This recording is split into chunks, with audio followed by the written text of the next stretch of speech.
introduce yourself? Good morning, Ma'am, sir. My name is Julie Nono. I am 34 years old. I am single with 2 kids, ages 6 years old and 2 years old, all boys. My education is vocational graduate and I took computer secretarial. How many brother and sister? I have 5 brothers and no sister. I am the fourth in the family. What is your working experience as a housemaid before? My working experience is in the Philippines, which is from April 15, 2012 up to March 15, 2014. My job duties are taking care of the baby boy, ages 3 years old, help doing his assignments. I do cooking, cleaning, marketing, and ironing. Do you know how to take care of baby? Yes, Mom, sir. What will you do if baby is crying? If the baby is crying, I will check if the diaper is wet. I will change it. If he or she never stop crying, I will sing a song or feed milk, and lastly, I will check the temperature. Do you have a long patience for kids? Yes, Mom, sir. What will you do if the children are naughty?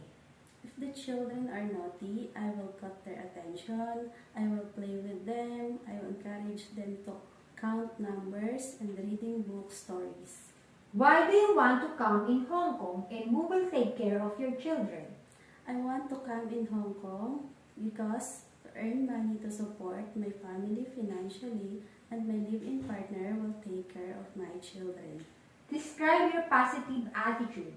My positive attitude are well-disciplined person, kind, hardworking, honest, and easy-go person. How can you handle your homesick? To handle my homesick, I focus on my work. I will treat my employer as my own. Could you sing a nursery song for kids? Yes, Mom. The wheels on the bus go round and round, round and round, round and round. The wheels on the bus go round and round, all through the town. Are you scared of dogs and cats? No, because we have dogs and cats in our home. Any food doesn't eat? I eat everything. Are you allergic to any food? I do not have allergy to any food. What food can you cook? I cook Filipino food, but I am willing to learn how to cook Chinese food. Can you accept no day off but will be paid by your employer? Yes, Mom, sir. Can you accept take care elder person and assist all their needs? Yes, Mom, sir. Are you willing to clean the car without extra pay? Yes, Mom, sir. Can you promise to cut hair short before you come to Hong Kong? Yes, Mom, sir.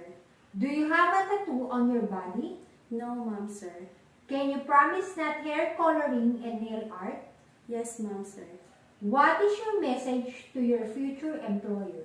Hi to my future employer. Please hire me as your helper. I am a cheerful person, honest, and I can do work under pressure, and I am willing to follow employer instruction, and I promise to finish my 2 years contract and as long as my employer need me. I will treat my employer as my own family, hoping for your positive feedback.